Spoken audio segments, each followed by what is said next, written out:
Hi friends, இன்றைக்கி நம்ம இந்த வீடியோவில் என்ன பார்க்க போகிறோம் அப்படின்னா மார்னிங் டு நைட் ரொட்டீன் தான் ஃப்ரெண்ட்ஸ் பார்க்க போகிறோம். என்னோடய ப்ரெக்னன்சி டயத்தில் நான் மார்னிங் என்ன சாப்பிடுவேன் அப்படின்னா, ஃபஸ்ட்டு எழுந்திரிச்சோடனே ஒரு செம்பு தண்ணி எடுத்து வச்சுருக்கேன். அதுக்கப்புறம் நைட்டு ஊற வச்ச கருப்பு உலர் திராட்சை, 4 பாதாம், 3 வால்நட் எடுத்து வச்சுருக்கேன். அப்புறம் நெல்லிக்காய் ஒரு 3 நெல்லிக்காயை மிக்சியில் அரைச்சி அதோட சாறு எடுத்து வச்சுருக்கேன் ஃப்ரெண்ட்ஸ். ஜூஸ் போட்டு வச்சுருக்கேன். இதில் நாட்டு சர்க்கரையோ ஜீனியோ எதுவுமே இல்லை ஃப்ரெண்ட்ஸ். அதோட தண்ணியும் அந்த நெல்லிக்காயை மட்டும் அரைச்சி எடுத்துருக்கேன் ஃப்ரெண்ட்ஸ். இப்போ இதில் என்ன, ஃபஸ்ட்டு எழுந்திரிச்சோடனே காலைல நான் ஒரு செம்பு தண்ணி குடிச்சிட்டு ஒரு 10 மினிட்ஸ் கேப் விட்டுட்டு நெல்லிக்காய் ஜூஸ் குடிப்பேன் ஃப்ரெண்ட்ஸ். குடிச்சிட்டு அதுக்கடுத்து ஒரு 10 மினிட்ஸ் கேப் விட்டுட்டு உலர் திராட்சை அந்த தண்ணியை குடிச்சிட்டு அந்த உலர் திராட்சையை சாப்பிட்டுட்டு நெக்ஸ்ட்டு பாதாம், அப்புறம் வால்நட் இதெல்லாம் நான் சாப்பிடுவேன் ஃப்ரெண்ட்ஸ்.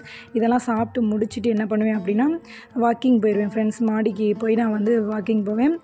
வாக்கிங் போகிற டயத்தில் நான் ஒரு கப் நிறையா பால், பசும்பால் தான் நல்லாயிருக்கும், நான் அதுதான் சாப்பிடுவேன். அதனால் பசும்பால் நல்லா நாட்டு சக்கரை போட்டு எடுத்துகிட்டு போயிடுவேன். அதை இப்போ குடிக்க மாட்டேன். வாக்கிங் முடிச்சுட்டு அதுக்கப்புறம் தான் நான் குடிப்பேன்.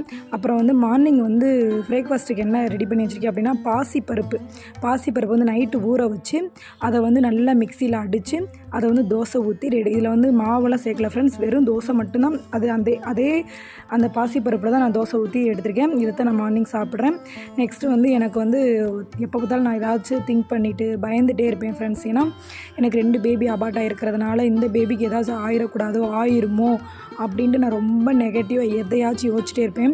திடீர்னு எனக்கு பேபியோட மூமெண்ட் தெரியலாட்டி இப்படி தான் நான் சோபாவில் உட்காந்துட்டு தண்ணியை குடிச்சிட்டு பேபி முண்டுதா அப்படின்னு சொல்லிட்டு அப்படியே பார்த்துட்டே இருப்பேன் ஃப்ரெண்ட்ஸ். அது நைட்டாக இருந்தாலும் சரி, காலையில் இருந்தாலும் சரி, எப்போ எனக்கு டவுட் வருதோ அப்போலாம் நான் போய் உட்காந்துட்டு நல்லா காலை உட்காந்து நல்லா ஃப்ரீயாக ரிலாக்ஸாக வச்சு உட்காந்துட்டு நல்லா தண்ணியெல்லாம் நல்லா குடித்து, நம்ம தண்ணி குடித்தோம்னா நல்லா மூமெண்ட்டு தெரியும் ஃப்ரெண்ட்ஸ். அதனால் நம்ம நான் தண்ணியை குடிச்சிட்டு இப்படியே உட்காந்து நான் அப்படியே மூச்சு இழுத்து விட்டு பார்ப்பேன் ஃப்ரெண்ட்ஸ். அப்போ லைட்டாக பாப்பா மூவ் ஆகுமா, அப்போ அப்போ பாப்பா நல்லா இருக்குல்ல, அந்த மணிக்கெல்லாம் நான் திங்க் பண்ணிவிட்டு ஏதாச்சும் யோசிச்சுட்டே இருப்பேன் ஃப்ரெண்ட்ஸ். எனக்கு ஏதாச்சும் திடீர்னு டவுட் ஏதாவது வந்துச்சுன்னா டக்குன்னு நான் கிளம்பி நான் ஹாஸ்பிட்டல் போயிடுவேன். அங்கேயே எல்லோரும் சிரிப்பாங்க, ஏன்ப்பா நான் ஏதாவது கெட்ட கனவு கண்டால் கூட ஹாஸ்பிட்டல் போயிடுவேன் ஃப்ரெண்ட்ஸ். ஒரு டைம் அப்படி தான் நான் என்ன பண்ணிட்டேன் அப்படின்னா, அந்த கனவை நான் கண்டினியூ பண்ணுறேன். என்ன கனவு கண்டேன், நான் என்னதுக்காக ஹாஸ்பிட்டல் போனேன்றதை கண்டினியூ பண்ணுறேன்.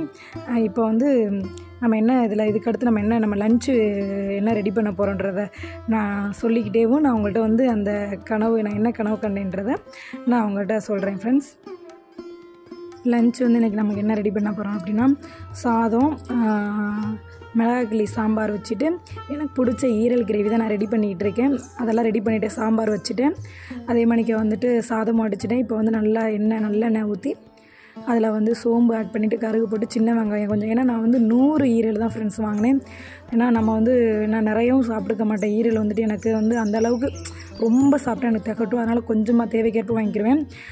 அப்போ ஒரே ஒரு தக்காளி, ஒரு 4 சின்ன வெங்காயம், ஒரு தக்காளி ஆட் பண்ணிக்கிட்டேன். இது நல்லா வதங்கட்டும். இன்னொன்று ஈரல் சீக்கிரமாகவே நமக்கு குக் ஆயிரும், அது நம்ம எல்லாத்துக்குமே தெரியும். ஸோ நம்ம நல்லா கிரேவி மணிக்கு கொஞ்சம் வச்சு சாப்பிட்லாம் அப்படின்னு சொல்லிவிட்டு நான் கொஞ்சமாகவே ரெடி பண்ணிவிட்டேன். ஏன்னா 100 ஈரலுக்கு இந்த தக்காளி, ஒரு தக்காளி, கொஞ்சம் வெங்காயம் ஆட் பண்ணால் போதும். இப்போ இதெல்லாம் வதங்குறதுக்கு நான் உப்பு ஆட் பண்ணிக்கிட்டேன். ஒரு ஸ்பூன் இஞ்சி பூண்டு பேஸ்ட் நான் எப்பவுமே அரைச்சி வச்சுருப்பேன், அதை ஆட் பண்ணிக்கிட்டாச்சு. அதை நல்லா வதக்கி விட்டுக்கலாம், நல்லா வதங்கட்டும். ஏன்னா அது கொஞ்சமாக எனக்கும் ராவினுக்கு மட்டும்தானே, அதனால் 100 ஈரலே போதும். அவங்களும் சாப்பிட மாட்டாங்க, என்னை தான் சாப்பிட சொல்லிட்டே இருப்பாங்க. எனக்கு இந்த சுவரொட்டி சாப்பிட்றதுக்கு இது எவ்வளோ பரவாயில்ல ஃப்ரெண்ட்ஸ். சுவரொட்டி சுட்டு கொடுப்பாங்களா, எனக்கு அது எனக்கு பிடிக்கவே பிடிக்காது, வாமிட் வந்துகிட்டே இருக்கும். இப்போ நான் கரம் மசாலா தூளும் மிளகாத்தூளும் ஆட் பண்ணியிருக்கேன். இது நல்லா வதங்கிறதுக்கு நல்லா கிளறி விட்டுக்கலாம். நான் மட்டன் கிரேவினாலும் சரி, மட்டன் குழம்புனாலுமே நான் என்ன ஆட் பண்ணுவேன்னா, சக்தி மட்டன் மசாலா ஆட் பண்ணுவேன். ரொம்பவே சூப்பராக இருக்கும். இப்போ நம்ம தண்ணி நல்லா கொஞ்சம் லைட்டாக ஆட் பண்ணி நம்ம வதங்கிறதுக்கு எடுத்து வச்சுக்கலாம். இப்போ நல்லா ஈரலை கட் பண்ணி வச்சு, அவங்க கொஞ்சம் பெருசு பெருசாக தான் கறிக்கடையில் கட் பண்ணி கொடுத்தாங்க. நான் அதை கொஞ்சம் கொஞ்சமாக கட் பண்ணிக்கிட்டு, இது 100 ஈரல் ஃப்ரெண்ட்ஸ். இதுலேருந்தே தண்ணி கொஞ்சம் வரும் நம்ம கிண்ண. அப்போ இப்போ நம்ம ஆட் பண்ணியாச்சு.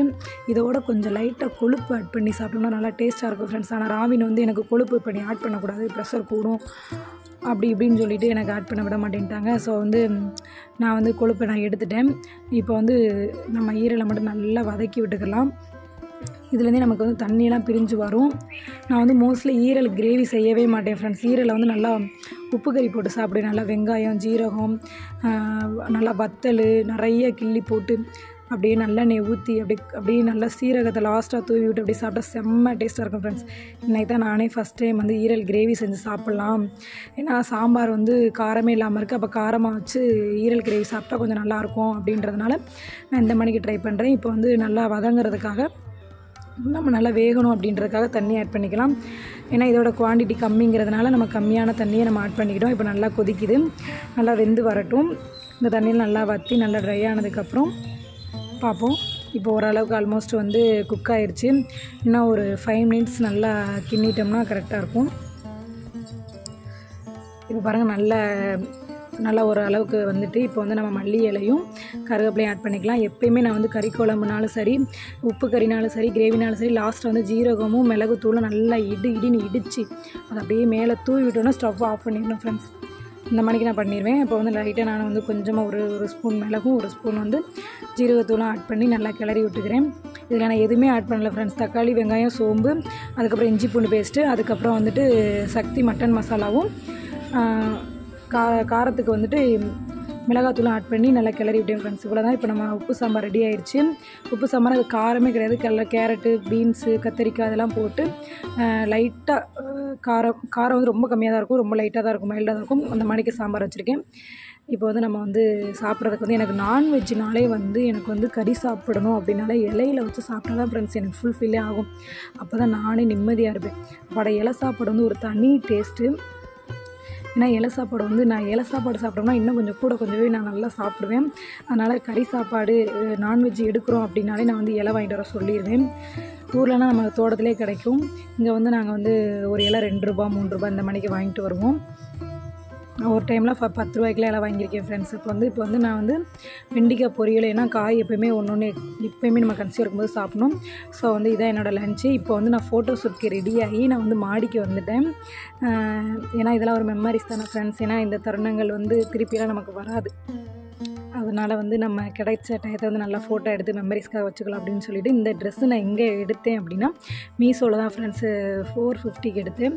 ரொம்பவே சூப்பராக இருந்துச்சு. நான் அதுக்காக வந்து என்கிட்ட இருக்கிற ஜுவல்ஸை வச்சு காஸ்மெட்டிக் திங்ஸ் இதெல்லாம் வச்சு நான் அது மேக்கப்லாம் போட்டு வந்தாச்சு மாடிக்கு. ஆனால் சரியான வெயில் ஃப்ரெண்ட்ஸ். இப்போ டைம் பார்த்திங்கன்னா 2:30, சரியான மொட்டை வெயில். நான் இதில் வந்து ஃபோட்டோ எடுக்கணும்னு சொல்லி ராவினை பிடிச்சி வாங்கன்னு இழுத்தேன். அவங்களும் கிளம்புங்கண்ணே, நாளை அந்த வெயிலில் கிளம்பியெல்லாம் நான் வரல, நீ வேணால் ஃபோட்டோ எடு அப்படின்ட்டாங்க. நான் ஃபோட்டோ எடுத்துகிட்டு கொஞ்சம் ரீல்ஸ்லாம் பண்ணிவிட்டு எனக்கு ரொம்பவே இந்த ட்ரெஸ் ரொம்ப பிடிச்சிருந்துச்சி. ஆனால் என்ன சின்ன பிள்ளைத்தனமாக இருந்துச்சு எனக்கு வந்துட்டு.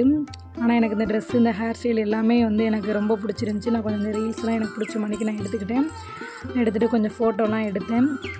ஏன்னா இதெல்லாம் வந்துட்டு நமக்கு வந்து பின்னாடி பார்க்கும்போது ரொம்ப ஹாப்பியாக இருக்கும். இது எல்லாமே இன்ஸ்டாகிராமில் போஸ்ட் பண்ணுறதுக்காக எடுத்த வீடியோ. அடுத்து வந்து இப்போ வந்து நான் ஃபோட்டோ எடுத்துகிட்ருக்கேன். நான் சரியான வெயில் ஃப்ரெண்ட்ஸ். அந்த வெயிலில் வந்து ஃபோட்டோ எடுக்கவங்களையும் போதும் ஆகிட்டு என்னாலே முடியலைன்னா நல்லா ஈரல் கிரேவி வச்சு நல்லா சாப்பிட்டுட்டு நல்லா ரசம் ஊற்றி சாம்பார் வச்சு நல்லா சாப்பிட்டு முடிச்சுட்டு இப்போ வந்து தூங்காமல் ரெஸ்ட் எடுக்காமல் வந்து ஃபோட்டோ எடுக்கும்போது அப்படியே ஒரு மணிக்கு இருந்துச்சு. ஆனாலும் இந்த ஃபோட்டோ எடுத்துடணும், ஏன்னா டைம் கிடைக்கிறப்ப எடுத்தால் தான் அடுத்து ஏன்னா நமக்கு ஃபோட்டோ எடுக்க அவங்களும் ஒர்க்குக்கு போயிடுவாங்க. அதனால் வந்து நான் இப்போயே எடுத்துக்கிறேன் அப்படின்னு சொல்லிவிட்டு நானும் ரெஸ்ட் எடுக்காமல் வந்து கிளம்பி வந்து ஃபோட்டோ எடுக்க ஆரம்பிச்சிட்டேன். கொஞ்சம் ரீல்ஸ்லாம் பண்ணிவிட்டு அப்படியே ஜாலியாக இருந்துச்சு, ஃபன்னாக இருந்துச்சு ஃப்ரெண்ட்ஸ். இப்போ நான் எடுத்த ஃபோட்டோஸ்லாம் உங்கள்கிட்ட நான் காட்டுறேன் பாருங்கள். இப்போ இது வந்து நான் வந்து ஸ்லோ மோஷனில் வந்து ராவின் எடுக்க சொன்னேன். ஸ்டெப்ஸில் ஏறுற மணிக்கு எடுங்கங்க அப்படின்னா அவங்க என்னமோ எடுத்து வச்சுருக்காங்க. அவங்க வந்துட்டு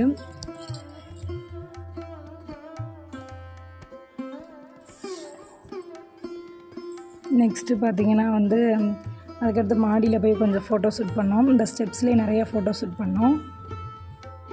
ஸ்டெப்ஸில் எடுத்த ஃபோட்டோலாம் உங்கள்கிட்ட காட்டுறேன் பாருங்கள். இந்த ஃபோட்டோலாம் எப்படி இருக்குதுன்னு சொல்லுங்கள்.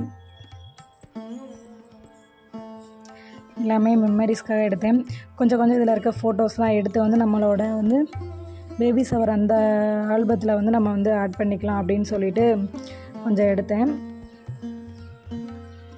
இந்த மணிக்கு தான் ஃப்ரெண்ட்ஸ் நான் வீட்டில் இருக்கும்போது வெட்டி ஏதாச்சும் ஃபோட்டோ எடுக்கிறது ஈவினிங் தானே டியூஷன் இருக்கும். அப்புறம் டியூஷன் பசங்களுக்கு கொஞ்சம் ப்ரிப்பேர் பண்ணுறதுனா ப்ரிப்பேர் பண்ணிவிட்டு இப்படி ஏதாவது காஸ்ட்யூம் ரெடி பண்ணி போட்டு ஃபோட்டோ எடுத்துகிட்டு இந்த மணிக்கு தான் என்னோடய டைம் போகும். ஈவினிங் ஆனால் வந்து டியூஷன் எடுக்கிறதுக்கு முன்னாடி கொஞ்சம் நேரம் வாக்கிங் போவேன், நைட்டு வாக்கிங் போவேன்.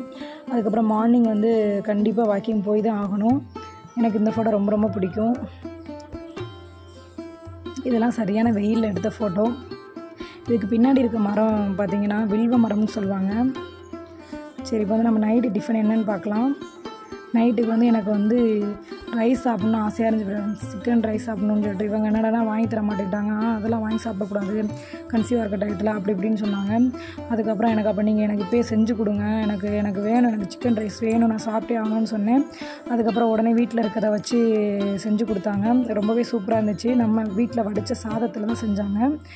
தக்காளி, வெங்காயம், கேப்சிகம், அப்புறம் வந்து எக்கு இதெல்லாம் போட்டு நல்லா செஞ்சு கொடுத்தாங்க. காரத்தூள், மிளகுத்தூள், மஞ்சள் தூள் எல்லாமே போட்டு அவங்க ட்ரை பண்ணி செஞ்சு